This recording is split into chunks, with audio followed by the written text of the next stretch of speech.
Have you ever been watching a live stream on YouTube or Twitch and wondered what actually happens the moment the creator clicks that Go Live button? It seems like magic, right? Well, today we're going to pull back the curtain on that first critical step in any live video's journey. Seriously, think about it. You're set up, you hit the button, and boom, your face is broadcast to the world. But what's going on under the hood in those first few seconds? How did your video get from your laptop, travel across the wild west of the internet, and land safely on a server ready for millions of people to watch? That initial trip is way more interesting than you might think. Well, that trip has a name. In the world of video engineering, we call it ingestion. And you can think of it as the first mile of a marathon. If you mess this part up, well, the rest of the race just doesn't matter. Getting this right is absolutely critical.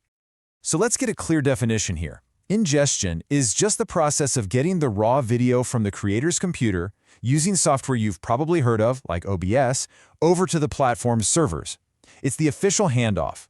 Your computer says, here's my video stream, and the server on the other end has to be there to catch it, understand what it is, and get it ready for what comes next. To really see where ingestion fits in, let's zoom out for a second and look at the whole workflow. It starts with number 1, capture. That's your camera, your mic, and your software. Then comes number 2, ingest. That's our focus today. After that, the video gets packaged into universal formats like HLS and Dash so any device can play it. And finally, it's delivered all over the world using a CDN, or content delivery network, to make sure everyone gets a smooth picture. But it all starts with step 2, ingest. Okay, so for your stream to make that journey, it has to speak a specific language. You see, you can't just send a continuous video stream the same way you'd load a web page. It needs a special set of rules, a protocol, designed just for this. And why is that? Well, because a live video stream is basically a non-stop fire hose of data. It never ends. A web page is simple. Your browser asks for a file, gets it, and it's done. But a live stream needs a connection that stays open, constantly pushing a massive amount of data, every single second without fail. Your standard web protocols just aren't built for that kind of intense, real-time pressure. So, let's look at the main languages a stream can speak. The most important column to look at here is transport. You'll see two acronyms, TCP and UDP. Here's a simple way to think about it. TCP is like a super careful delivery service. It checks every package, makes sure everything arrives, and puts it all in the right order. It's reliable, but a little slower. UDP is like a rocket-fast courier. It just sends everything as fast as possible and doesn't sweat the small stuff. This is the key difference. The old-school standard RTMP uses the reliable TCP, but newer ones like SRT use the faster UDP, which is why they have super low latency for things like live interviews where every millisecond counts. So you can really boil it down to this. RTMP is the classic, reliable workhorse. It's like a sturdy old truck. It's not the fastest thing on the road, but you know it's going to get your video there safely. That's why it's still the #1 choice in software like OBS. Then you have the modern challenger, SRT. Think of it as a sleek new rocket. It's built for speed over UDP, but it's got a clever navigation system that can fix errors on the fly. This makes it amazing for high-quality streams, even if your internet connection isn't perfect. All right, so our stream is speaking the right language. Let's say it's using RTMP, and it's on its way. But where is it going? Who's on the other side waiting to catch it? That's the job of the ingest server. This is the very first stop for our stream inside the platform system. Now, this server has a very specific and very important job. It needs to transmux the stream. Now, that sounds technical, but it's actually pretty simple. It means it changes the container of the video without re-encoding the video itself. It's like taking a letter out of one envelope and putting it in a different one. It's super efficient. It takes that incoming RTMP stream and repackages it into those modern formats, HLS and Dash, that every phone, laptop, and smart TV on the planet can understand. Now, you could build one of these servers from scratch, but honestly, why would you? Most engineers use amazing open-source tools that do the job perfectly. A super popular choice is NGIX, a web server many of you already know, with the special RTMP module tacked on. For more heavy-duty stuff, there's SRS, the simple real-time server. And for something really lean and mean, there are options like Live Go, which is written in Go. And check this out. This is what the configuration for that NGIX server can look like.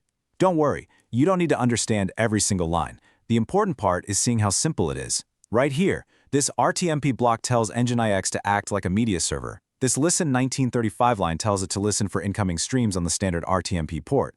And this whole HLS section down here, that's the magic. It tells Engine IX, hey, when you get a stream, chop it up into these little HLS video files. It's incredible how a few lines of code can do so much heavy lifting. But here's the thing, that media server, as powerful as it is, it's just muscle. It's a dumb worker. It doesn't know who is allowed to stream or what to do when a stream actually starts. For that, it needs a brain. And that brain is your application's backend. It's the mission control for your entire streaming operation. This whole setup is a really important architectural pattern called a control plane. And it's a key idea for building big, scalable systems. The whole point is to separate the heavy-duty data processing, that's the media server wrestling with huge video files, from the lightweight decision-making and logic, which is handled by your backend. Your backend gets to be the boss, directing traffic without ever having to lift the heavy boxes itself. Yeah, this muscle versus brain analogy is the absolute best way to think about it. The Nginx media server is the muscle. It just grinds away processing video 24/7.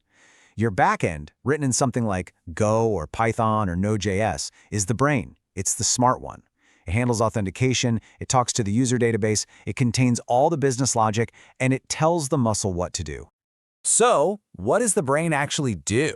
Well, when a streamer tries to connect, the Nginx server basically calls up the backend and says, hey, I've got a connection here with this stream key. Is this person on the list? The backend checks its database and gives a thumbs up or a thumbs down. It can also log that a stream has started, update the user status to show that little live icon, or kick off any other process you can imagine. And that's it. That's the first mile. We've successfully taken a live stream from a creator's computer all the way into our system, and it's now ready to be prepared for the rest of the world. So before we go, let's just quickly recap the big ideas. If you remember anything from this, remember these three things. First, ingestion is the first mile, and it's the foundation for everything else. Second, RTMP is the reliable old truck that's still the standard, but SRT is the fast new rocket you should know about. And third, and maybe most importantly for any engineer, always separate the muscle from the brain. Let your media servers do the heavy video lifting and let your back end make all the smart decisions. So, we've solved the puzzle of getting the stream into our system, but that's really only half the battle. The next big question is, how do you take that one stream and prepare it for delivery to 1 million viewers all around the world, on 1 million different devices with 1 million different internet speeds? Well, that is a whole other story and a great topic for our next explainer. Thanks for watching.